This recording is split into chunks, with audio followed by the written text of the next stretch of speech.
Hello, everyone. My name is Stanley St. Rose, and today we're going to be talking about the story of the Good Little Boy, written by Mark Twain. This is a good old Samuel Clemens classic. Very interesting story, very short, but also very powerful. Well, it is Mark Twain, so we know what to expect. Mark Twain here tells us the story of the good little boy. And in this story, we have this good little boy that's a churchgoer. He really wants to be good. I mean, he doesn't do anything bad. He doesn't participate in any mischief. He doesn't pull pranks. He wants to help the poor. He wants to admonish bad little boys. He wants to, when bad things happen to people, he wants to help them out. There's an instance where in this short story where a blind man, the bad kids push him into mud, and Jacob Blivens tries to help the blind man, and the blind man, instead of giving him a blessing, whacks him over the head. There's a story of, when other bad little boys are stealing things, he's stepping in to tell them not to do it, or reading from the good book, or reading Sunday school books. And some of the boys, I wouldn't say the boys are bad kids, they're just kids doing kid stuff. It's just that Jacob Blivens, sees himself as this righteous, prideful, righteous, good little boy. And he's not just good. He's diligently working to be good. And I think that's a problem with that. If you're good, you're just good. You don't need to work at it. If you're naturally nice and kind and generous, it just flows from you. It's not something, that you're checking off with, well, was I good today? Was I good in that situation? Am I doing good here? If you're good, you're just gonna be nice to people. You're gonna be kind to people automatically. You're gonna want to help out people. You're gonna want to, it's just something that's just a part of you. And Jacob Blivens, he's just working, day and night, trying to be a good little boy. I mean, whenever he sees a situation, he always tries to step in and help. And the other boys, I mean, he calls them wicked and bad. And I mean, I think he probably even lives in a world where he sees himself as the only good little boy in the world. And there's several indications of that, because like when he reads the Sunday school books about the good little boys, he's like, man, I wish I could meet a good little boy one day and talk to them and be just like them. So it's kind of like he's built this world for himself. There are none good but me, and that's a lot of pride. That's a lot of self righteousness. That's a lot of that's really bad. So in many ways, I guess you can say Jacob Blivens is not really a good little boy. I mean, he's trying so hard to be one that he's just looking down on everybody. This arrogant, this ego of his, that he's so good that everybody else is bad. Now that is a dark world to live in. And so Jacob Blivens here, he goes around. The other boys, they're like, man, this kid is so special. We have to help him out or protect him in some ways. They don't really do that because Jacob Blevins is on his own. When he sees boys, going out to have fun, he tries to stop him. And all these bad things keep happening to him. Like, he falls into the water, he falls into the lake. He gets sick, and all these books that he's following, these Sunday school books that he's following to the letter, they keep telling him to, well, they don't tell him to interfere. They're stories, they're moral stories about doing what's right. But Jacob Blivens is taking them to heart, that he needs to follow them every sense of the word, because he wants to be just like the boys in the books. Now, there's nothing wrong with taking moral lessons and applying the principles in the book, but doing the precise things that the narratives do in the book, that's not what Sunday school books or books are telling you to do. They talk about principles and ideas to take, Because every time Jacob Blivens specifically copies movement by movement of the things that happen in his books, it just blows up in his face. So the other thing that's very crazy about this is that Jacob Blivens, he wants to be just like the little good boys in the books, and like the one thing that keeps getting on his nerve is that they always die. Yeah, Jacob here, the boys that he wants to be, they always die at a very young age, and they always have a really good speech to say before they die. So like these little angels in these books, they die, they have a good speech to say, of a good speech of morals and things like that, and then they die. And so Jacob is like looking at this, man, I don't want to die, but if I have to, have this speech ready. So he has this speech ready for when his time comes to die, and his time does come in, and this short story really foreshadows that Jacob is gonna die. I mean, the first sentence, it's like, there once was a boy, there once was Jacob Blivens. It's almost like here's a story about a boy who exists. Like when I started reading this book, that's what I got from the very first sentence. It's like, this is a story of a boy who existed a while back. It's like, this kid died, and here's his story. So that's the intro. So it's like, right from the get-go, you kind of get this idea, well, this kid is going to die. So that's kind of chilling, Mark Twain doesn't, he doesn't play. So the story goes on, and after all his instances of trying to be good, of trying to show his community that he's a good little boy, they never work out to his favor. He always gets hit or whacked, or things bad always happen to him, and no one ever really recognizes him as a good little boy. His backup plan is whenever he's going to die at a young age, he's just going to have this speech ready. Well, he doesn't even get to do the speech, because at the end of the story, what basically happens is that he was out hunting bad little boys. So this is the good little boy hunting bad little boys to admonish, and he finds them in this factory where they melt iron, and it's a very old metal-like factory.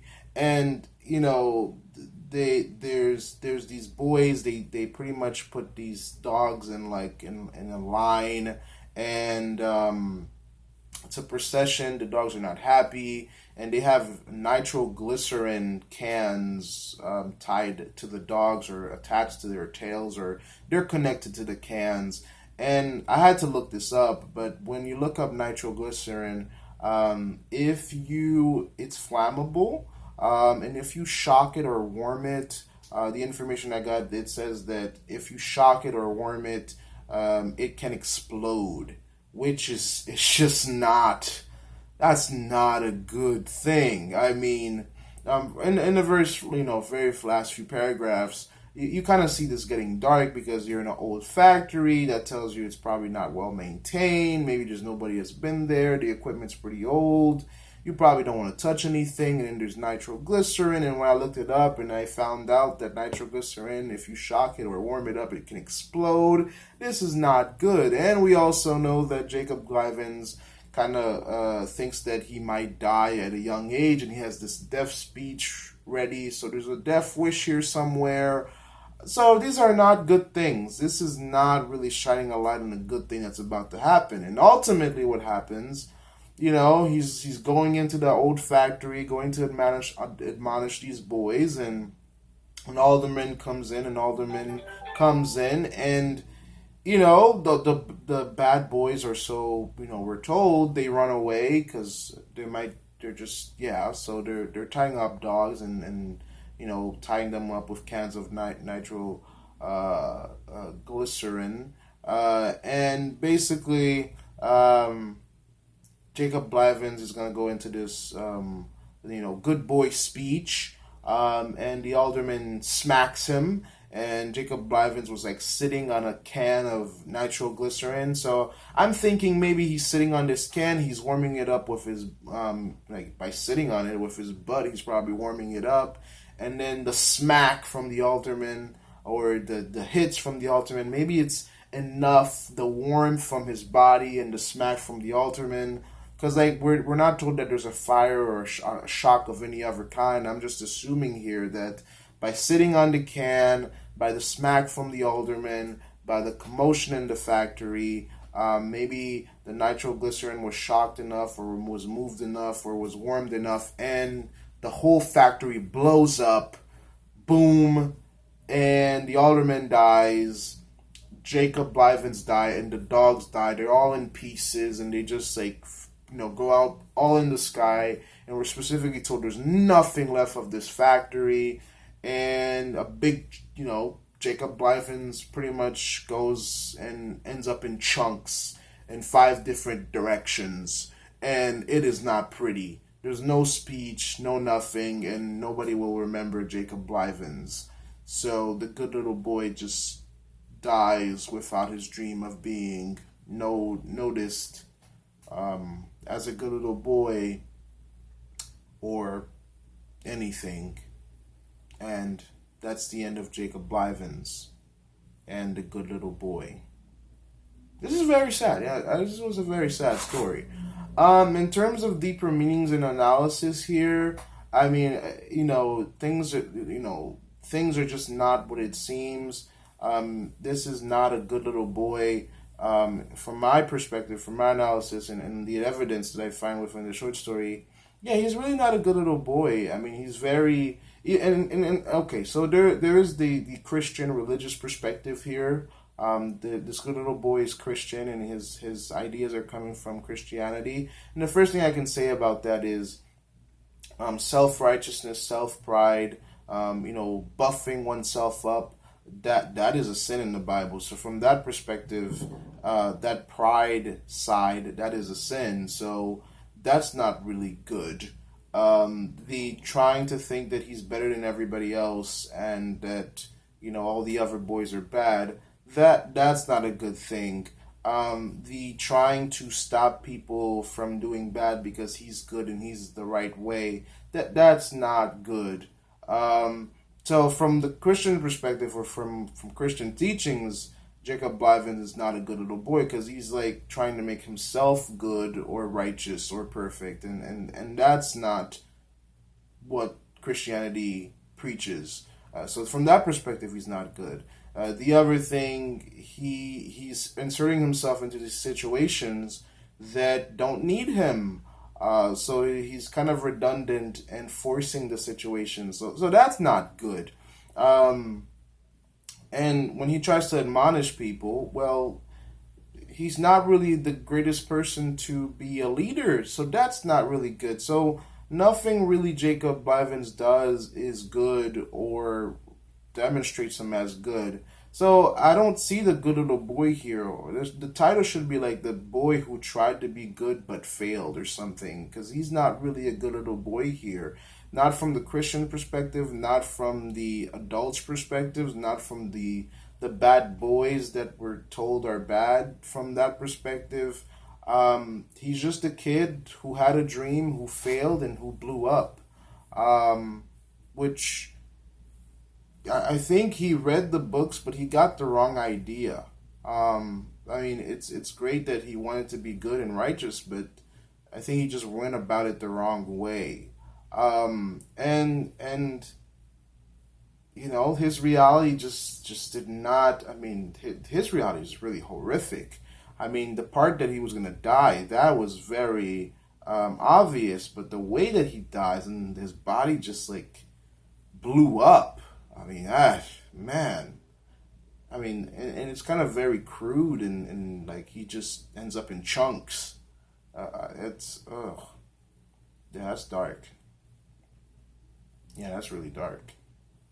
But yeah, the way that Jacob Blivens tries to force goodness upon himself, or tries to force his community to see him as good, or see himself as self-righteous, it never really works out for him, and he just ends up dying in the end of it.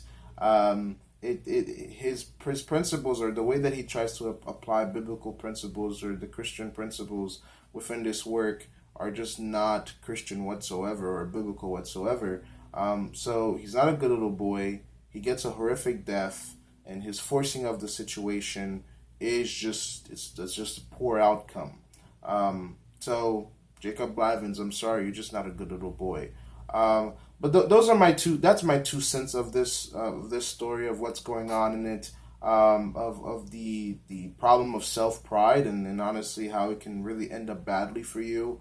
If Jacob Blevins just stuck to himself and tried to apply the principles to his life and not try to get into, I mean, he was actively seeking and hunting bad people to turn good. That's all from his own view of himself and his view of the world. His perspective, he put it above everybody else's. And he couldn't understand why he couldn't get his way like the people in the narratives in the books. So, that says a lot. But yeah, that's all I had to say about this work by Mark Twain. Please remember to leave a like, subscribe, and or comment, and I'll see you guys in the next video.